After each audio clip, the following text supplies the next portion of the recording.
समय की बात है। कबूतरों का एक झुंड दाने की तलाश में आसमान में उड़ता हुआ जा रहा था।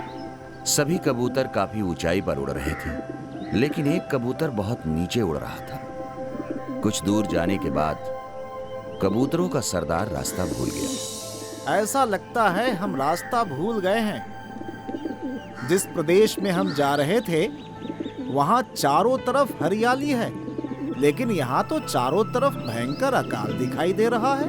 अब क्या होगा सरदार? हम तो भूख से बेहाल हो रहे हैं। अब हमारे उड़ने की शक्ति समाप्त होती जा रही है। अगर हमें जल्दी ही दाना नहीं मिला तो हम उड़ नहीं पाएंगे। घबराओ मत मित्रों, थोड़ा सा धीरज रखो। कठिन घड़ी में हिम्मत नहीं हारनी चाहिए। हमें दाना जरूर मिलेगा। तभी सबसे नीचे उड़ रहे कबूतर को एक पेड़ के आसपास बिखरे हुए बहुत से दाने दिखाई दिए। वो खुश होकर बोला, मित्रों, हमें दाना मिल गया।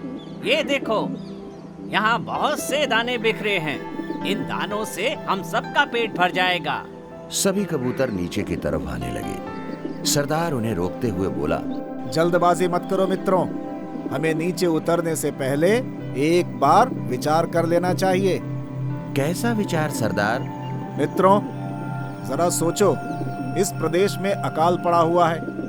पेड़ पौधे सूखे जा रहे हैं और यहाँ इस पेड़ के नीचे बहुत से दाने पड़े हैं। कहाँ से आ गए इतने दाने? जरूर हमें पकड़ने के लिए किसी की कोई चाल है। लेकिन भूख से व्याकुल कबूतरों ने सरदार की बात नहीं मानी और दाना चुगने के लिए जमीन पर उतर गए और दाना चुगने लगे। लेकिन सरदार कबूतर नहीं उतरा। सभी कबूतर जाल में फंस गए। सभी कबूतर जाल में फंसकर पछताने लगे। पेड़ के ऊपर उड़ रहे सरदार कबूतर को अपने मित्रों की चिंता होने लगी। हम सबको बचाओ सरदार, हम सभी जाल में फंस गए। तभी सरदार कबूतर को दूर से आता हुआ शिकारी दिखाई दिया, जिसने कबूतरों को फंसाने के लिए जाल लगाया था। मित्रों, शिकारी आ रहा है। सरदार कबूतर की बात सुनकर सभी कबूतर चिंता में पड़ गए। एक कबूतर रोने लगा, अब हम सब मारे जाएंगे। सभी उस तरफ देखने लगे जिधर से शिकारी दौड़ता हुआ आ रहा था। हमें बचाओ सरदार, नहीं तो ये शिकारी हम सभी को मार डालेगा। भूख ने हम सभी की अक्ल पर पर्दा डाल दिया था। हमने आपकी बात ना मानकर बहुत बड़ी गलती की। मित्रों, तुम सभी डरो मत। जैसा मैं कहता हूँ तुम सब वैसा ही करो। घबराने से बना हुआ काम भी बिगड़ जाता है। सभी कबूतर ध्यान से सरदार कबूतर की बात सुनने लगे। मित्रों, विपत्ति के समय हिम्मत से काम लेना चाहिए। एकता में बड़ी शक्ति होती है। एकजुट होकर बड़ी से बड़ी विपत्ति का सामना किया जा सकता है। सुनो, जाल मजबूत जरूर है, लेकिन इसमें इतनी शक्ति नहीं है कि एकता की शक्ति को हरा सके।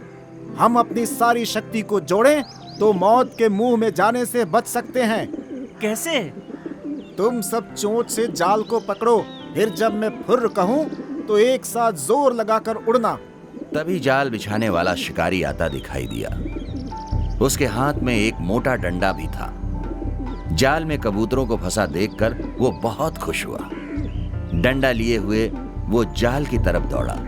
तभी ऊपर उड़ रहा सरदार कबूतर बोला, शिकारी आ रहा है, तुम सब तैयार हो जाओ।